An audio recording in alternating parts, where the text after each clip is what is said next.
Assalamualaikum warahmatullahi wabarakatuh.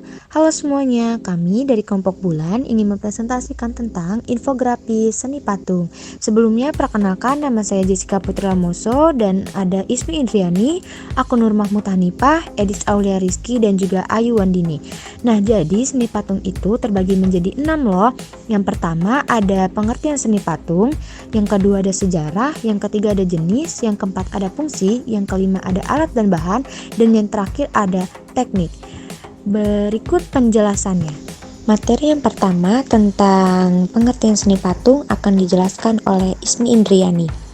Seni patung disebut juga seni plastik karena seni patung adalah hasil karya cipta manusia yang meniru bentuk yang dimiliki keindahan, bersifat 3 dimensi, artinya bisa dilihat dari segala arah. Dan materi selanjutnya yaitu sejarah yang akan dijelaskan oleh Ayu Wandini. Sejarah seni patung. Munculnya seni patung di Indonesia pertama kali terjadi pada zaman perunggu, sekitar tahun 500 sebelum Masehi. Pada zaman itu dikenal sebagai masa perpindahan dari orang-orang Melayu muda dari Yunani ke Indonesia. Lalu materi yang ketiga ada jenis yang akan disampaikan oleh aku Nur Mahmud Hanifah. Jenis-jenis patung ada 3. 1. Patung dada atau kepala. Dada adalah penampilan karya patung sebatas dada ke atas atau bagian kepala. Contohnya seperti gambar ini. 2. Patung torso. Torso disebut juga badan.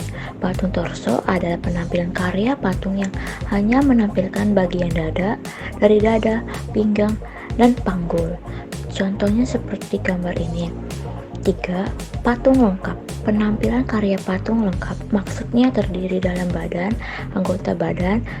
badan bagian atas dan bagian bawah serta kepala. Contoh seperti gambar ini. Materi yang keempat adalah fungsi akan dijelaskan oleh Edis Aulia Rizky. Fungsi patung. Fungsi patung itu terbagi menjadi 6 macam, yaitu patung religi untuk sarana beribadah dan bermakna religius. Yang kedua ada patung monumen untuk peringatan peristiwa bersejarah atau jasa seorang pahlawan. Yang ketiga ada patung arsitektur, patung yang ikut aktif berfungsi dalam konstruksi bangunan. Yang keempat ada patung dekorasi untuk menghias bangunan atau lingkungan taman. Yang kelima ada patung seni untuk dinikmati keindahan bentuknya. Yang keenam atau yang terakhir ada patung kerajinan hasil dari para pengrajin. Materi yang kelima, alat dan bahan yang akan dijelaskan oleh Jessica Putri Lamoso. Alat dan bahan membuat patung. Jadi ada apa aja sih di dalam alat dan bahan membuat patung ini? Jadi alat-alat membuat patung itu ada butsir atau sudip, ada pahat, ada pasmut, ada baby oil, ada tusuk gigi, dan ada lempok. Nah, bahan membuat patung itu ada bahan lunak, contohnya pasmut dan tanah liat. Bahan sedang, contohnya waru dan randu. Bahan keras, contohnya kayu jati, sono keling, batu, dan padas. Bahan cor atau cetak, contohnya ada semen, pasir, gips, logam, timah, dan emas. Jadi itu alat dan bahan membuat patung ya.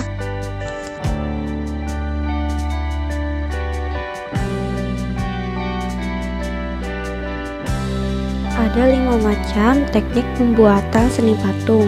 Yang pertama ada teknik membutsir, teknik dengan cara memijat, menambah dan mengurangi bahan yang dibentuk. Yang kedua ada teknik memahat, teknik dengan cara menggunakan bahan yang dibentuk. Teknik ini tidak bisa dilakukan penambahan atau penambalan. Yang ketiga ada teknik mencetak. Teknik ini umumnya cair atau bahan yang bisa dicairkan.